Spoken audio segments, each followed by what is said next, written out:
SSC GD में ये गलतियां अगर करोगे तो एसएससी जीडी तुम्हें बाहर का रास्ता दिखा देगा। कौन सी गलतियां हैं? रोट लर्निंग नहीं करना है, रट्टा नहीं मारना है, ठीक है।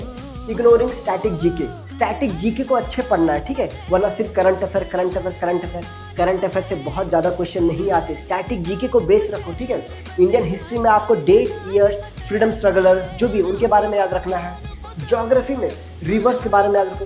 डैम्स, कौन सी नदी में कौन सा डैम बना है ये याद रखो, ठीक है। कॉन्स्टिट्यूशन के आर्टिकल्स याद रखो, उसमें भी बड़े ये आर्टिकल नहीं पूछा जाता, ठीक है, कॉमन आर्टिकल रहता है वो पढ़ो जरा, ठीक है। Wrong year and date wise act और अमेंडमेंट्स, बैटल एंड ट्रीटीज, इनके हिसाब से एक नोट्स बनाओ, ठीक है।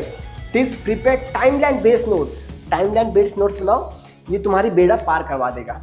नेक्स्ट, मिस्टेक इन मैथमेटिक्स क्या करते हैं? शॉर्ट ट्रिक्स यूज नहीं करते। अरे भाई वहाँ स्पीड चाहिए, क्या चाहिए? स्पीड चाहिए, अप्रॉक्सीमेशन ये चाहिए, percentage, ratio, proportion, average, simple सबको आता है, तुम्हें ही नहीं आता, सबको आता है।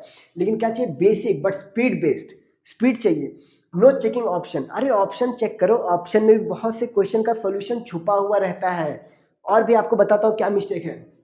रीजनिंग एबिलिटी में डायरेक्ट एंड लॉजिकल रहता है, यूपीएससी लेवल का नहीं है ये, ठीक है। कोडिंग, डिकोडिंग, एनालॉजी सबको आता है, लेकिन तुम्हें क्या करना है? प्रेजेंस ऑफ माइंड यूज करना है। Weak practice in non verbal reasoning, अरे आईना देखो भाई, mirror image, paper folding, embedded, presence of mind, ठीक है, प्रेजेंस ऑफ माइंड करो। नेक्स्ट है वोकैबुलरी निग्लेक्ट करते हैं बच्चे, ग्रामर में मिस्टेक करते हैं, टेंस, आर्टिकल, सब्जेक्ट्स, यहाँ पे ग्रामर में मिस्टेक करते हैं, यहाँ नहीं करना है, वरना बाहर का रास्ता दिखा देगा एसएससी जीडी वाला। गेसिंग, कॉम्प्रीहेंशन आंसर, पैसेज में डायरेक्ट स्टैटिक आते हैं, फैक्ट बेस्ड आते हैं, अपना दिमाग नहीं लगाना है, क्वेश्चन में ही आंसर दिया हुआ है, ठीक है।